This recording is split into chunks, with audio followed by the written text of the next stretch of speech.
حضرت ابو امامہ رضی اللہ تعالیٰ عنہ سے مروی ہے، رسول اللہ صلی اللہ علیہ وآلہ وسلم نے فرمایا، میں ضمانت دیتا ہوں جو شخص حق پر ہونے کے باوجود جھگڑا چھوڑ دے اسے جنت کے گرد و نواح میں گھر ملے گا، اور میں ضمانت دیتا ہوں اس شخص کی جو مذاق کرتے وقت جھوٹ کو چھوڑ دے اس کو جنت کے وسط میں گھر ملے گا، اور میں ضمانت دیتا ہوں اس شخص کی جس کا اخلاق اچھا ہو اسے جنت کے اوپر والے حصے میں گھر ملے گا۔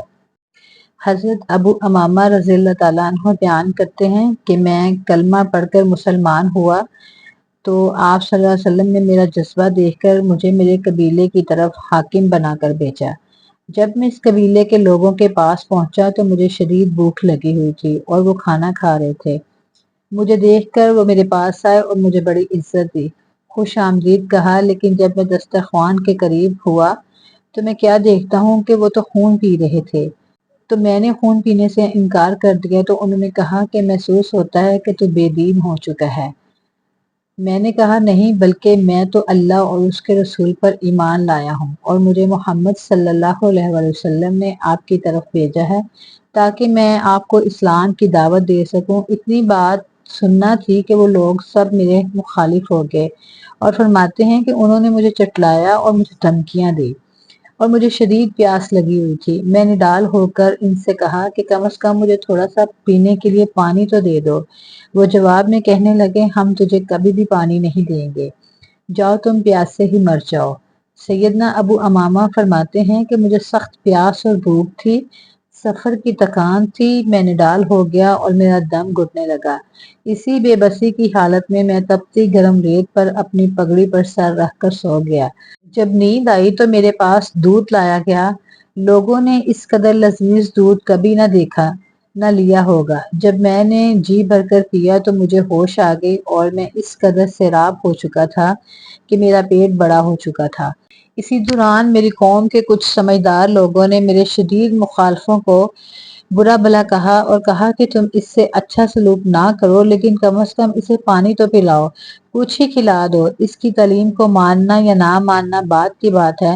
آپ صلی اللہ علیہ وسلم فرماتے ہیں، چنانچہ وہ میرے پاس کھانا لے کر آئے اور مجھے پیش کیا تو میں نے کہا، مجھے تمہارے کھانے پینے کی کوئی ضرورت نہیں ہے، مجھے میرے اللہ نے کھلا پلا دیا ہے۔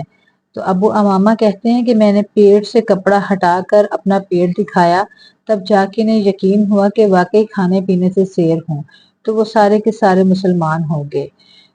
اور پھر حق پر ہونے کے باوجود جھگڑا چھوڑنے والے کو نبی صلی اللہ علیہ وسلم نے جنت کی ضمانت دی ہے۔ حضرت انس رضی اللہ تعالیٰ عنہ کی روایت ہے اور یہ اسی حدیث کے الفاظ ہیں، وَمَن تَرَكَ الْمِرَاءَ وَهُوَ مُحِقُّ بُنِيَ لَهُ فِي وَسَطِهَا، سچا ہونے کے باوجود جس نے جھگڑا چھوڑ دیا اس کو جنت کے وسط میں گھر ملے گا۔ اور ایسا جھگڑا جو کسی سے بغیر مقصد اور ضرورت کے کیا جائے، اس سے مقصد صرف اسے نیچا دکھانا، ذلیل کرنا اور اس پر اپنی برتری ثابت کرنا ہوگا، یعنی کہ خواہ مخواہ جھگڑا کرنا، اس سے رسول اللہ صلی اللہ علیہ وسلم نے سختی سے منع کیا ہے۔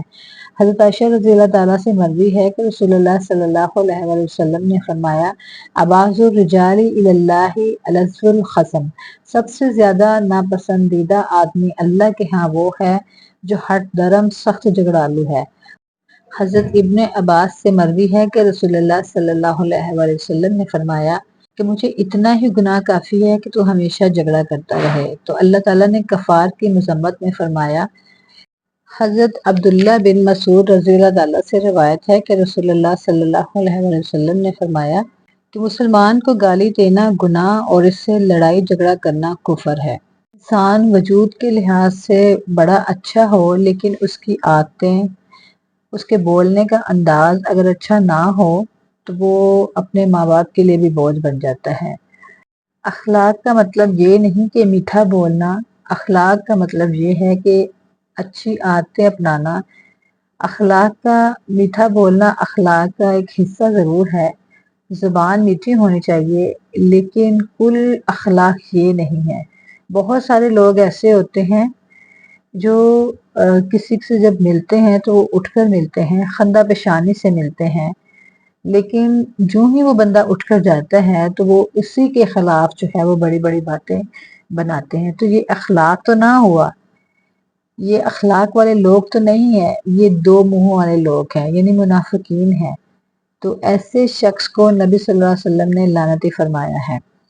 اپنی گفتگو کے اندر بناؤ سنگار کر لینا، لفظوں کو تھوڑا میٹھا کر لینا، اپنی زبان میں مٹھاس پیدا کرنا اخلاق نہیں ہے۔ ہمیں اپنے آپ کو چیک کرنے کی ضرورت ہے نبی صلی اللہ علیہ وسلم کے اسوہ حسنہ کی روشنی میں۔ ایک شخص اپنی گفتگو کو بہت میٹھی کر کے بولتا ہے، اور جب وہ بولتا ہے تو اس کے سینے میں نفرت بھری ہوتی ہے، اس کے پیچھے تکبر بھرا ہوا ہے، تو یہ اخلاق والا نہیں، یہ نفاق والا بندہ ہے۔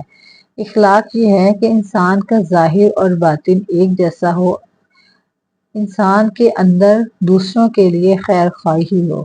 اللہ نے انسان کے اندر جو مومن ہے، جو بندہ مومن ہے، اس کے اندر دوسروں کے لیے خیر خواہی رکھی ہے، اور اس کے اندر بندہ مومن کے اندر عاجزی پائی جاتی ہے۔ اور حسن اخلاق میں جو سب سے پہلی چیز ہے وہ لوگوں کو تکلیف نہ دینا، یعنی کہ میری ذات سے کسی کو کوئی تکلیف نہ پہنچے۔ ان کے اوپر سخاوت کرنا صرف مال سے ہی نہیں بلکہ معافی اور درگزر سے ان کی پہنچائی ہوئی تکلیفوں پر صبر کرنا، خندہ پیشانی سے پیش آنا۔ اللہ نے قرآن پاک میں فرمایا ہے نا، خذ العفو، درگزر اختیار کرو۔ نبی صلی اللہ علیہ وآلہ وسلم نے ہر ایک برے انسان کی کیا صفت بتائی ہے کہ وہ سب سے بدترین انسان وہ ہوگا جسے لوگوں نے اس کے شر سے بچنے کے لیے چھوڑ دیا ہوگا، کہ جب اس کے پاس جاتے ہیں تو اس کے پاس بیٹھنے سے یا ایسی بات کرنے سے وہ گھبراتے ہیں کہ جس کو دوسروں سے تکلیف ہوتی ہے۔ تو ہمیں اپنی زندگی میں کچھ اصول بنانے ہیں۔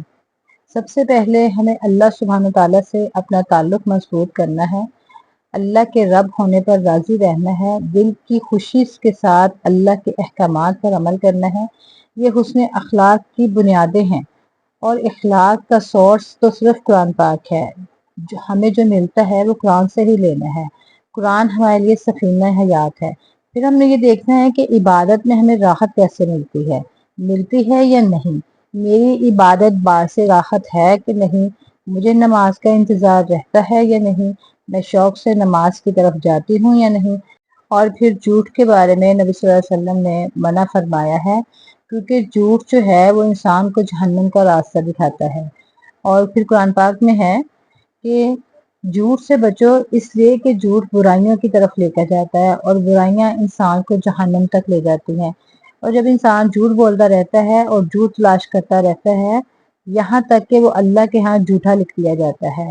پھر ارشاد باری تعالیٰ ہے کہ ان اللہ لا یہدی من ہوا مسرف کذاب، بے شک اللہ تعالیٰ اس کو کبھی بھی سیدھا راہ نہیں دکھاتا جو جھوٹا ہوتا ہے۔ تو ہنسانے کے لیے بھی جو لوگ جھوٹ بولتے ہیں، یہ بھی ایک کبیرہ گناہ ہے، کہ اس شخص کے لیے ہلاکت ہے جو جھوٹی باتیں کرتا ہے تاکہ لوگوں کو ہنسائے، اور اس کے لیے ہلاکت ہے، پھر اس کے لیے ہلاکت ہے۔ یعنی کہ اس حدیث سے معلوم ہوا کہ مسلمان کے لیے جائز نہیں کہ وہ لوگوں کو ہنسانے کے لیے جھوٹ بولے۔ حضرت ابو ہریرہ رضی اللہ تعالیٰ عنہ سے روایت ہے کہ نبی صلی اللہ علیہ وآلہ وسلم نے فرمایا، اکمل المؤمنین ایمانا احسنهم خلقا، کامل ترین ایمان والا وہ مومن ہے جو اخلاق کے اعتبار سے سب سے اچھا ہے۔